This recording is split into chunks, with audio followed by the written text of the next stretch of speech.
Hello दोस्तों, Dalip Hindi short and classes में आपका हार्दिक स्वागत है।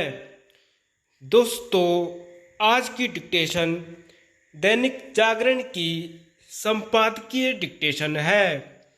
डिक्टेशन की गति 80 शब्द प्रति मिनट होगी। डिक्टेशन स्टार्ट करते हैं 5 सेकंड बाद।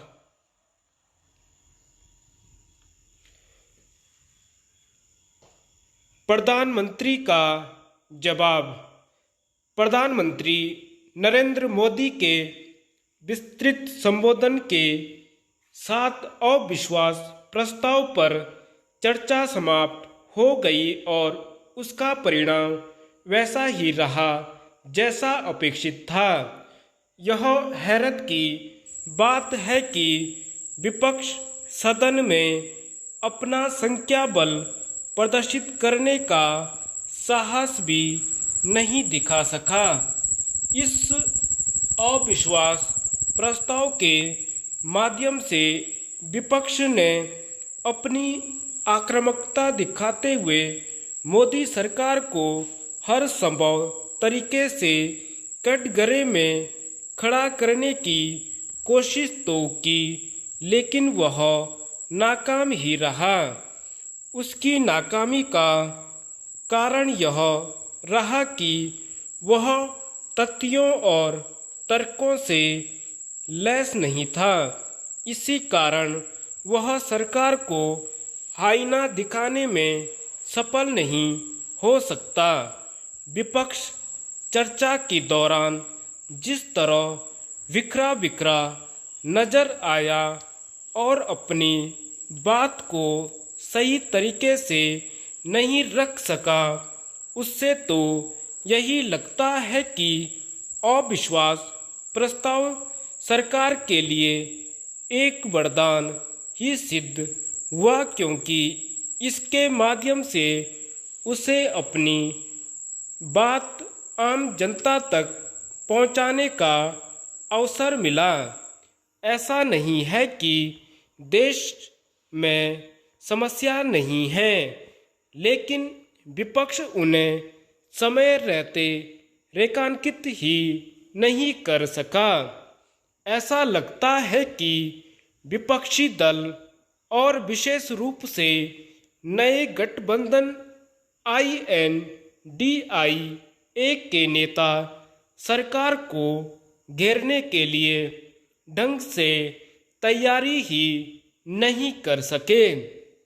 अविश्वास प्रस्ताव पर चर्चा के दौरान जहां विपक्ष ने अपनी कमजोरी ही प्रदर्शित की, वहीं सत्ता पक्ष उसके सवालों और उसके नकारात्मक रवैये का जवाब देने में कहीं अधिक सक्षम नजर आया।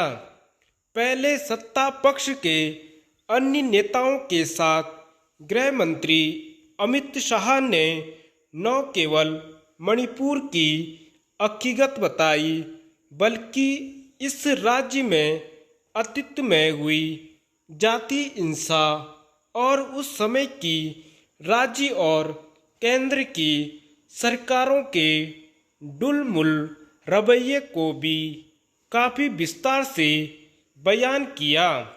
इसके अतिरिक्त उन्होंने पिछले 9 वर्षों में मोदी सरकार की तमाम सफलताओं को भी अच्छी तरह से रेखांकित किया।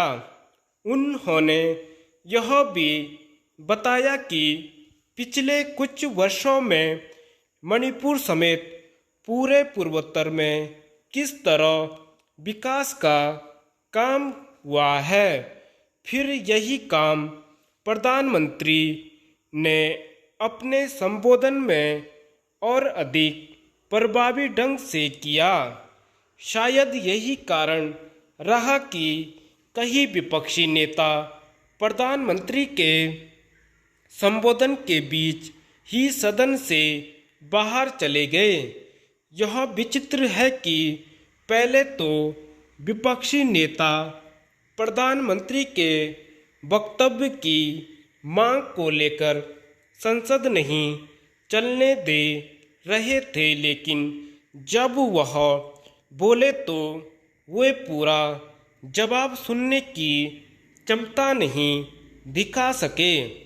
कम से कम अब तो विपक्ष को यह आभास हो जाना चाहिए कि उससे पहले ही मणिपुर के मुद्दे पर संसद में चर्चा के लिए राजी हो जाना चाहिए था।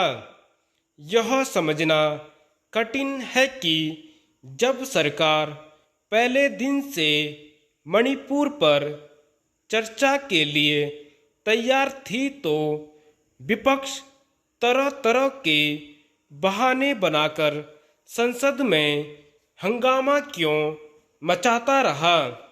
विपक्ष कुछ भी दावा करे, अविश्वास प्रस्ताव के जरिए वह कुछ विशेष हासिल नहीं कर सका। उल्टे सत्ता पक्ष विपक्षी दलों के गठबंधन INDIA के अंतर्द्वंद और विरोधाभासों को उजागर करने में सफल साबित हुआ। धन्यवाद।